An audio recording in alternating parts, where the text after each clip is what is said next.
Hello everyone, welcome back to the learners study YouTube channel. Modern Indian history के एक और नए video में आप सभी लोगों का स्वागत है। तो आज की वीडियो में हम लोग मॉडर्न इंडियन हिस्ट्री के एक और नए वीडियो के बारे में बात करने वाले हैं, जिसमें हम लोग बात करेंगे 1857 की क्रांति के बारे में, यानी कि 1857 का जो रिवॉल्ट हुआ था, जिसे हम लोग प्रथम स्वतंत्रता संग्राम भी कहते हैं, वो क्या था, उसके कारण क्या थे, वो असफल क्यों हो गया, और भी कई सारी चीज़ें इससे रिलेटेड वो मैं आप लोगों को आज के वीडियो में बताने वाली हूँ। तो जैसे कि आप लोगों को पता होगा, मैंने अभी तक इस सीरीज़ में कई सारे वीडियो कंप्लीट करवा दिए हैं, जिसमें अभी तक हमने 1857 के पहले तक की जितनी भी चीज़ें हुई थी, चाहे वो सामाजिक क्षेत्र में हो, आर्थिक क्षेत्र में हो, प्रशासनिक क्षेत्र में हो, या फिर जो भी अंग्रेज़ों ने किस तरीके से भारत में विस्तार किया, कौन कौन सी नीतियाँ उन्होंने अपनाई, वो सब हम लोग कंप्लीट कर चुके थे। तो अगर आप लोग मेरे वो वाले वीडियोस देखना चाहते हैं तो उनका लिंक आप लोगों को डिस्क्रिप्शन बॉक्स में मिल जाएगा, वहाँ से जाकर आप लोग देख सकते हैं। इसके अलावा अगर आप लोग एंशिएंट और मिडाइवल हिस्ट्री भी देखना चाहते हैं तो वो भी मैं कंप्लीट करवा चुकी हूँ, तो उन सब का लिंक भी आप लोगों को डिस्क्रिप्शन बॉक्स में मिल जाएगा, वहाँ से जाकर आप लोग मेरे वो वाले वीडियोज़ भी देख सकते हैं। तो बने रहिए हमारे साथ for learn and study with learners study. चलिए अब हम लोग आज के वीडियो को शुरू कर लेते हैं।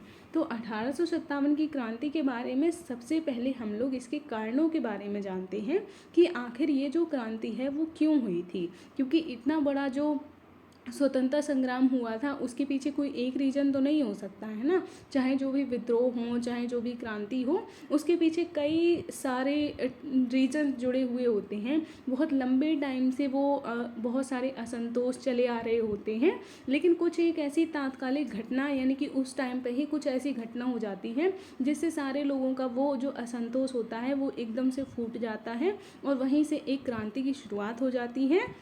तो इसमें भी कई सारी चीज़ें पहले से चली आ रही थी। अंग्रेज जिस तरीके की नीतियाँ अपना रहे थे, उन्होंने आर्थिक क्षेत्र में, राजनीतिक क्षेत्र में, प्रशासनिक क्षेत्र में, सामाजिक धार्मिक क्षेत्र में जो जो भी नीतियाँ अपनाई थी, उनसे भारत के लोग जो थे उनमें कई सारे असंतोष पैदा होते जा रहे थे। तो उन सब से रिलेटेड ही हम लोग देखते हैं कि बाद में एक तात्कालिक टाइम पे, उस टाइम पे जो एक घटना होती है वो उस रूप में उनका असंतोष प्रकट हो जाता है और फिर वहीं से एक क्रांति की शुरुआत हो जाती है। तो इसमें हम लोग पहले जानेंगे दीर्घकालिक कारणों के बारे में, यानी कि जो बहुत लंबे समय से चले आ रहे थे, फिर उसके बाद हम लोग तात्कालिक कारण देखेंगे। तो अभी हम लोग दीर्घकालिक कारणों के बारे में बात करते हैं। तो इसमें सबसे पहले हम लोग बात करते हैं आर्थिक कारणों के बारे में। तो जैसा कि आप लोगों को पता होगा, अंग्रेज़ों ने आर्थिक क्षेत्र में कई सारी नीतियाँ अपनाई थी। जैसे मैंने आप लोगों को बताया था कि उन्होंने कृषि के क्षेत्र में जो भू राजस्व वसूल करने की जो नीतियां हैं वो लेकर आए थे, जिसमें उन्होंने स्थायी बंदोबस्त, रैयतवाड़ी और महलवाड़ी ये व्यवस्थाएं लेकर आए थे। इनसे किसानों में बहुत ज़्यादा असंतोष पैदा हो गया था, क्योंकि इससे हमारी पूरी जो कृषि व्यवस्था है, जो किसानों की ज़िंदगी है, वो पूरे तरीके से बर्बाद हो चुकी थी। इसके बाद फिर उन्होंने कृषि का वाणिज्यीकरण भी किया था। इसके अलावा जो हमारे पुराने जो पारंपरिक उद्योग थे उनको भी नष्ट करवा दिया था किस तरीके से, और जो नए आधुनिक उद्योग हैं उनका भारत में विकास भी करने लगे थे। तो ये कई सारी चीज़ें थी। इसके अलावा जो कारीगर हुआ करते थे, इसके अलावा जो शासक वर्ग थे, उनसे भी ये बहुत सारा कर वसूल कर रहे थे, उनको भी कई सारी नुकसान हो रहे थे, आर्थिक नुकसान हो रहे थे। तो ये कई सारी आर्थिक नीतियाँ थी। तो इस वजह से किसानों, कारीगरों, शासक वर्ग सभी में हमें असंतोष देखने को मिल रहा था। तो ये भी एक हमें रीज़न देखने को मिलता है। उसके बाद फिर अगर हम लोग राजनीतिक क्षेत्र में बात करें तो अंग्रेज़ों की जो विस्तारवादी नीतियाँ हुआ करती थी, यानी कि जिस तरीके से वो भारत के जितने भी जो राजा हुआ करते थे, या जो भी साम्राज्य, जो राजा के जो उनका क्षेत्र हुआ करता था, उन सबको हड़पने की कोशिश करने लगे थे। और स्टार्टिंग में तो ये बहुत कम कोशिश कर रहे थे, लेकिन एंड में हमने देखा था कि जब डलहौजी आया था तो उसका तो उद्देश्य यही था कि जितने भी जो क्षेत्र बचे हुए हैं उनको किसी भी तरीके से, चाहे कोई सा भी उन पर इल्ज़ाम लगा के उनका बस विलय कर लेना है अपने ब्रिटिश साम्राज्य में। तो इसमें हमने देखा था कि किस तरीके से डलहौजी ने अपनी हड़प नीति अपनाकर जो उनका गोद लेने का अधिकार है उसको छीन लिया था, और जिनके भी मतलब जो गोद लिए हुए उत्तराधिकारी हैं या फिर जिनका अपना खुद का कोई उत्तराधिकारी नहीं है, उनके राज्य को ब्रिटिश राज्य में मिला लिया जाता था। और एंड में बचा था अवध, और अवध के लिए ये रूल लागू नहीं होता था क्योंकि अवध का खुद का स्वाभाविक उत्तराधिकारी था और उस पर किसी भी तरीके से और दूसरा इल्ज़ाम भी नहीं लगाया जा सकता था। तो इसलिए अंग्रेज़ों ने अवध में कुशासन के आधार पर उसका विलय कर लिया।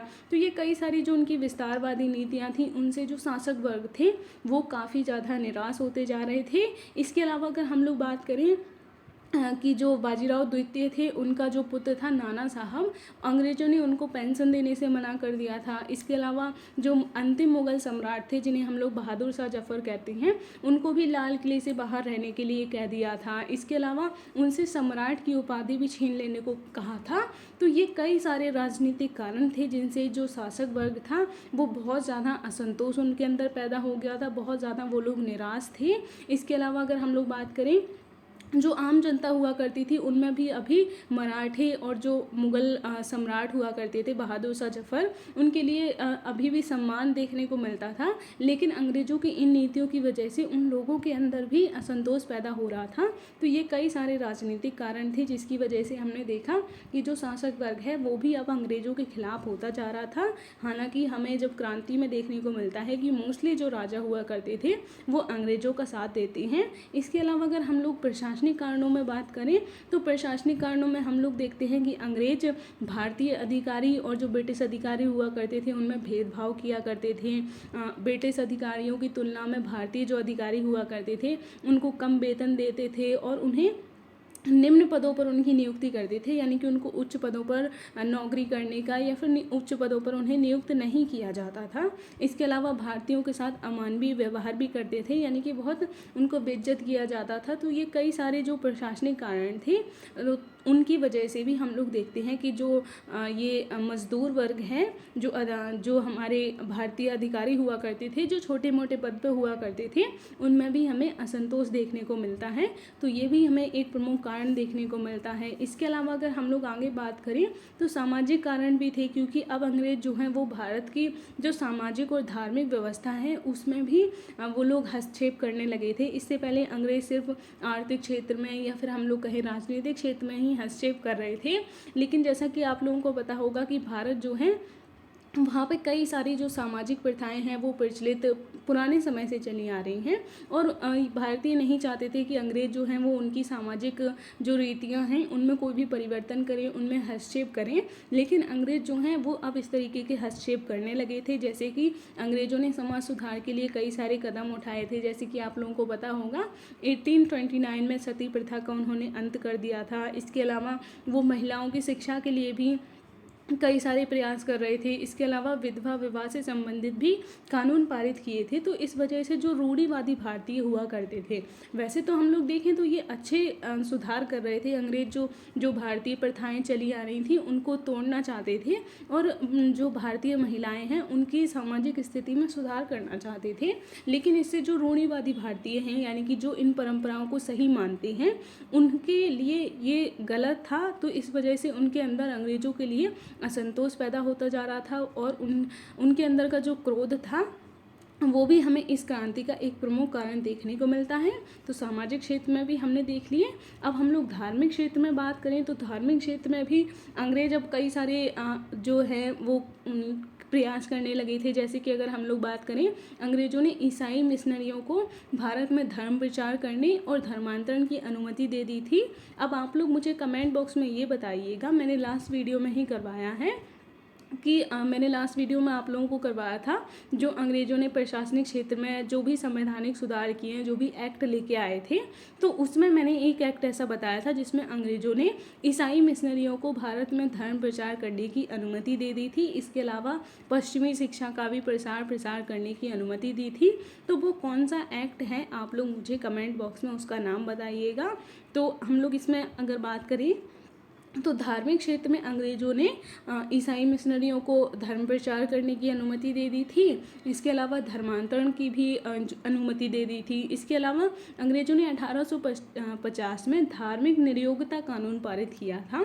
इस कानून का मतलब ये था कि अगर कोई भी भारतीय व्यक्ति, यानी कि जिसका धर्म चाहे हिंदू हो या मुस्लिम हो, यानी कि कोई भी भारतीय व्यक्ति है, अगर वो ईसाई धर्म अपनाता है यानी कि धर्मांतरण करता है, तो धर्मांतरण के बाद भी उसकी जो संपत्ति है उस पर उसका अधिकार बना रहेगा।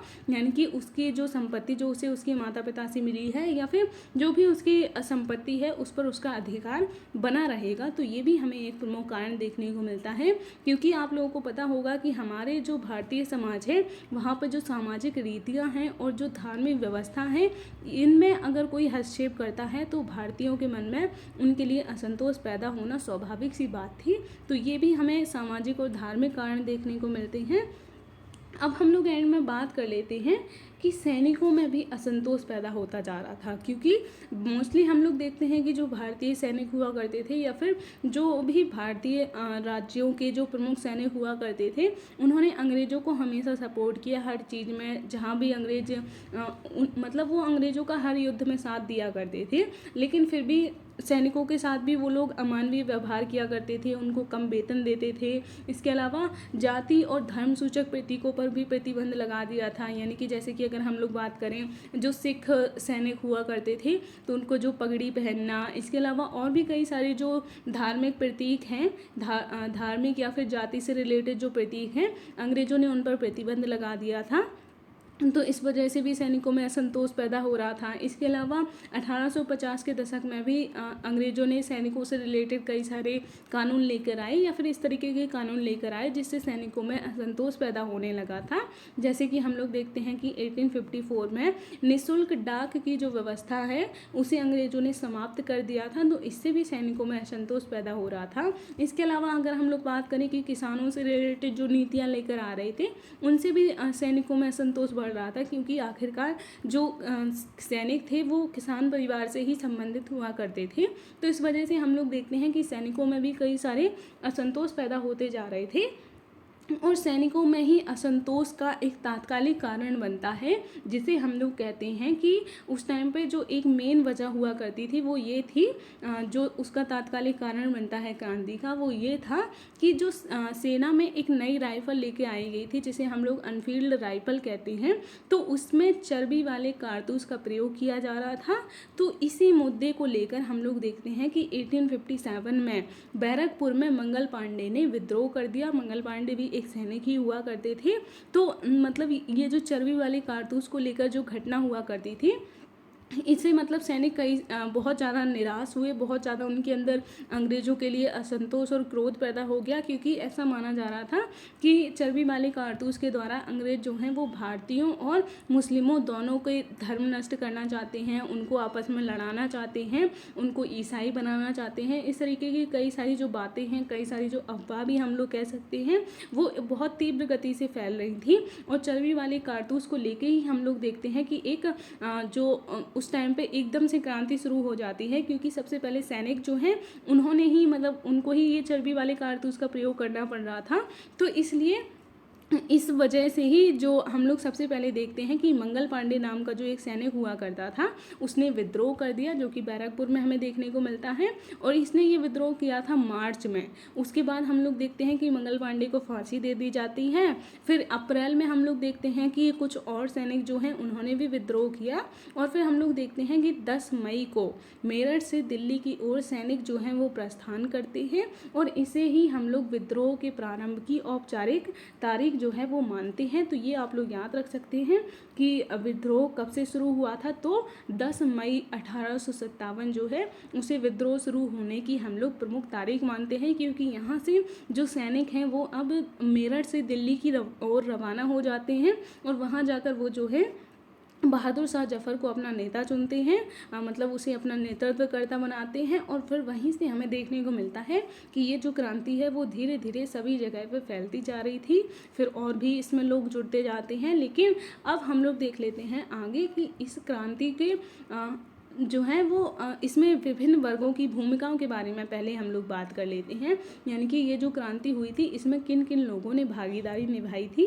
तो इसमें अगर हम लोग बात करें कि असंतुष्ट शासक, जमींदार, किसान, कारीगर, छोटे व्यापारी, सैनिक इत्यादि विभिन्न वर्गों की भूमिकाएं हमें देखने को मिलती हैं। लेकिन अगर हम लोग इसमें और बात करें तो अधिकांशतः जो शासक हुआ करते थे उन्होंने अंग्रेजों का ही साथ दिया। जैसे कि हम लोग देखते हैं कश्मीर, भोपाल, ग्वालियर, जोधपुर, पटियाला, ये यहाँ के जो शासक हुआ करते थे उन्होंने अंग्रेज़ों का ही साथ दिया, क्योंकि अंग्रेज़ों से उन्हें कई सारे फ़ायदे हो रहे थे। बाकी जैसे मैंने आप लोगों को बताया, बहादुर शाह जफ़र है, इसके अलावा नाना साहेब हैं, इसके अलावा झांसी की रानी थी। तो ये कुछ शासक हुआ करते थे जो विद्रोह कर रहे थे, जो क्रांति में शामिल थे अंग्रेज़ों के विरुद्ध। वरना मोस्टली जो राजा हुआ करते थे उन्होंने अंग्रेज़ों का साथ दिया, और उनकी वजह से ही हम लोग देखते हैं कि जो क्रांति है वो असफल हुई थी, क्योंकि उन्होंने अंग्रेज़ों को सपोर्ट किया था क्रांति को दबाने में। इसके अलावा अगर हम लोग बात करें, सेना का भी एक बड़ा भाग अंग्रेज़ों के साथ ही था, जैसे कि सिख और गोरखा सैनिक। मोस्टली जो सैनिक जो क्रांति में शामिल थे वो अवध के सैनिक हुआ करते थे, क्योंकि अवध के विलय से उनमें काफ़ी ज़्यादा असंतोष पैदा हो गया था। क्योंकि अवध के जो सैनिक हैं वो, मैंने जब आप लोगों को बक्सर का युद्ध कराया था तभी से हमने देखा था कि अंग्रेज़ों ने अवध को अपने अंडर ले लिया था, और तभी से अवध जो है वो अंग्रेज़ों के प्रति पूरी वफादारी निभाता आ रहा था। और अवध के जो सैनिक थे वो भी अंग्रेज़ों का हमेशा हर युद्ध में सपोर्ट किया करते थे। लेकिन जब अवध का विलय किया अंग्रेज़ों ने, तो उस वजह से अवध के जो सैनिक हुआ करते थे वो बहुत ज़्यादा असंतुष्ट हो गए थे। तो मोस्टली अवध के जो सैनिक थे वो ही क्रांति में शामिल थे, और बाकी के जो सैनिक थे उन्होंने क्रांति को दबाने में अंग्रेज़ों की मदद की। जिसमें हम लोग देखते हैं कि सिख और गोरखा सैनिक जो हुआ करते थे उन्होंने क्रांति को दबाने में मोस्टली महत्वपूर्ण भूमिका निभाई। इसके अलावा अगर हम लोग बात करें, व्यापारी और महाजनों ने भी अंग्रेज़ों का साथ दिया। जमींदारों ने स्टार्टिंग में तो क्रांति में भाग लिया, लेकिन बाद में फिर कुछ जगह के जो जमींदार थे, अंग्रेज़ों ने उन्हें जमींदारी देने का आश्वासन दे दिया, और उसके बाद वो जो हैं विद्रोह से अलग हो जाते हैं और अंग्रेज़ों का साथ देने लगते हैं। इसके अलावा अगर हम लोग शिक्षित वर्ग के बारे में बात करें, तो शिक्षित वर्ग ने ना तो विद्रोहियों का साथ दिया और ना ही अंग्रेज़ों का साथ दिया। यानी कि उन्होंने तटस्थ की भूमिका निभाई, यानी कि उन्हें मतलब किसी से मतलब नहीं था। ना तो उन्होंने अंग्रेज़ों को सपोर्ट किया और ना ही उन्होंने उनको क्रांति करने वालों को सपोर्ट किया। तो ये आप लोग देख सकते हैं। लेकिन फिर बाद में हम लोग देखते हैं कि शिक्षित वर्ग ही है, जैसे कि हम लोग महात्मा गांधी के टाइम पे देखते हैं, तो उस टाइम पे शिक्षित वर्ग जो है वो ही आगे निकल कर आता है और फिर स्वतंत्रता आंदोलन चलाए जाते हैं।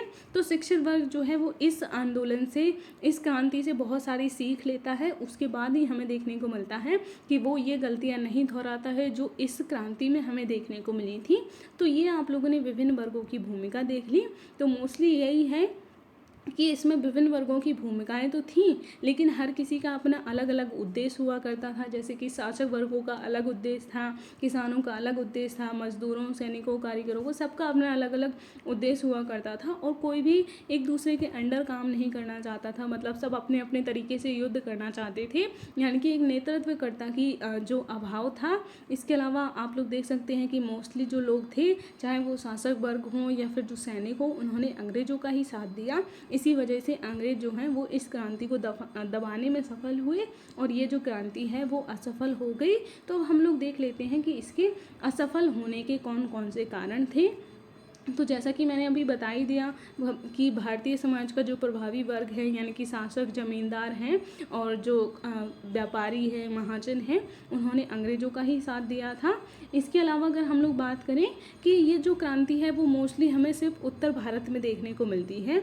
इसके अलावा अगर हम लोग बात करें पूर्वी, पश्चिमी और दक्षिणी भारत में, इसकी तीव्रता हमें बहुत ही कम देखने को मिल रही थी। इस वजह से अंग्रेज़ों को अपना ध्यान सिर्फ एक यानी कि उत्तर भारत में ही लगाना पड़ा और वो क्रांति को दबाने में सफल हो गए। तो ये भी हमें एक कारण देखने को मिलता है असफलता का। इसके अलावा अगर हम लोग बात करें कि 1850 के दशक में टेलीग्राम का भी आरंभ हो गया था। ये टेलीग्राफ है, टेलीग्राम नहीं टेलीग्राफ है, तो इसका भी आरंभ हो गया था। तो इसका फ़ायदा भी अंग्रेज़ों को मिला क्योंकि अंग्रेज ही इसका यूज़ करना जानते थे। भारतीयों उस टाइम पे इतना ज़्यादा अवेयर नहीं हुआ करते थे इस चीज़ से, तो ये भी अंग्रेज़ों के लिए फ़ायदेमंद साबित हुआ क्रांति को दबाने में।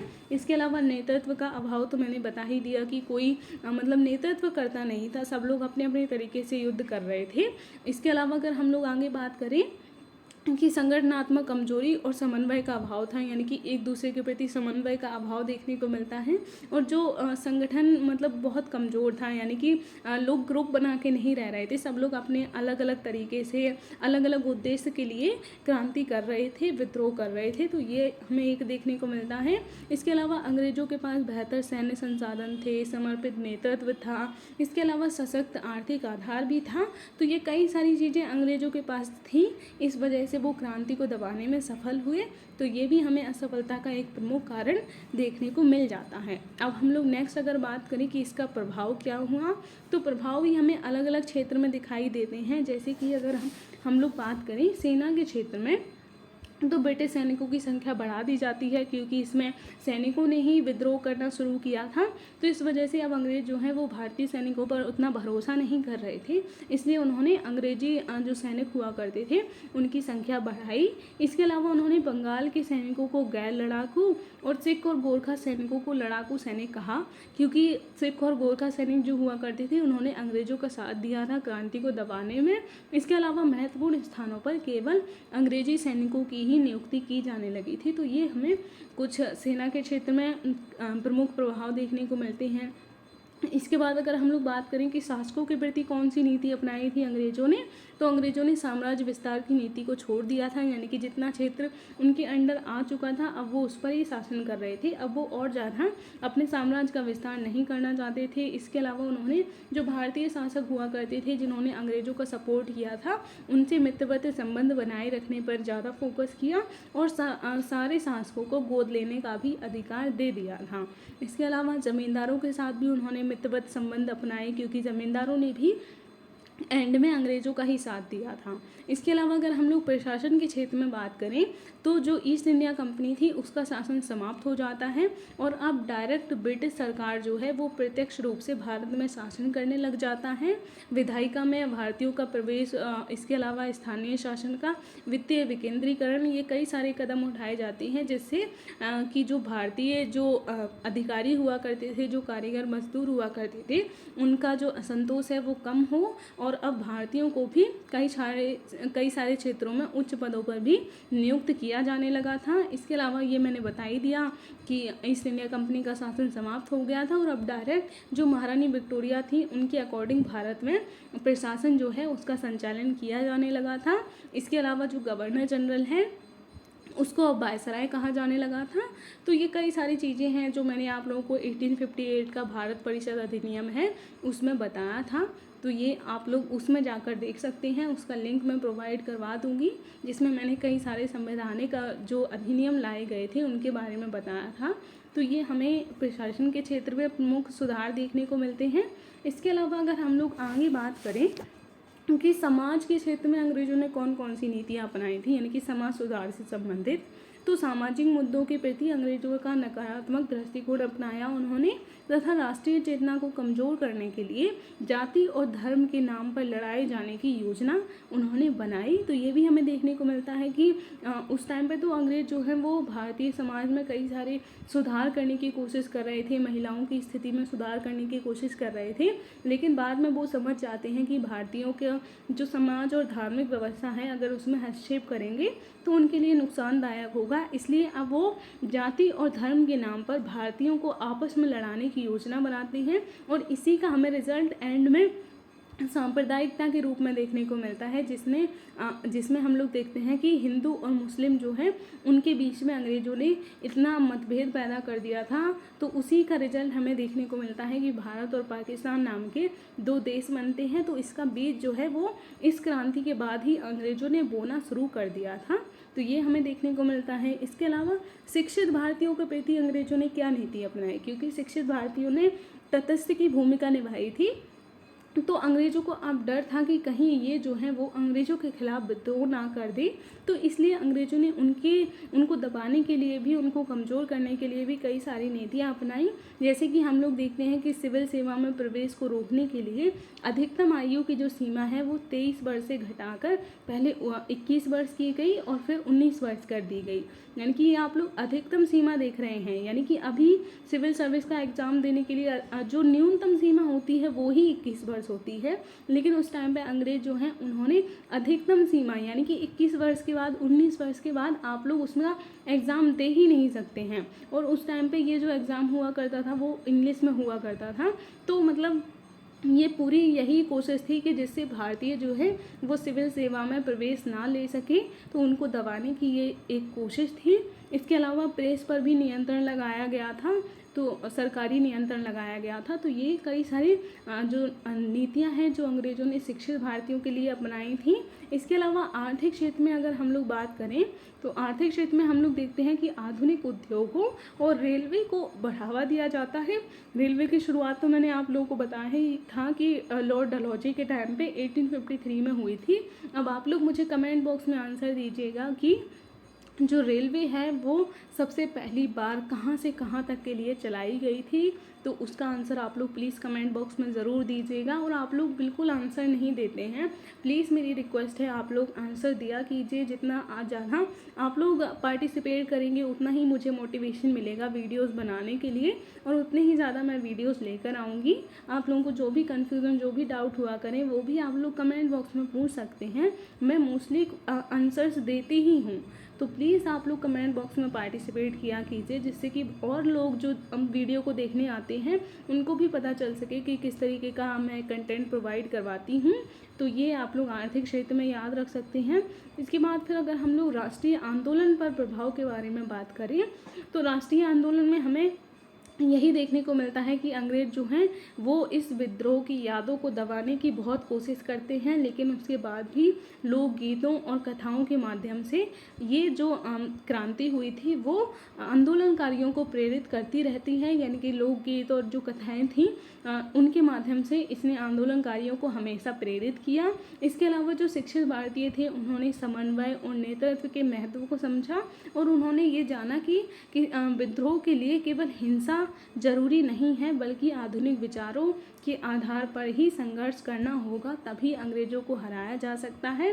केवल हिंसा के दम पे नहीं हराया जा सकता है, और यही सीख महात्मा गांधी जी भी लेते हैं। इसीलिए उन्होंने जितने भी जो आंदोलन किए थे वो उन्होंने अहिंसक आंदोलन किए थे। तो यहाँ से हमें देखने को मिलता है कि राष्ट्रीय आंदोलन पर भी इस क्रांति का हमें प्रभाव देखने को मिलता है, क्योंकि यहाँ से बहुत सारी सीख लेकर ही जो बाद में जो आंदोलन किए गए थे वो यहीं से बहुत सारी सीख लेकर किए गए थे।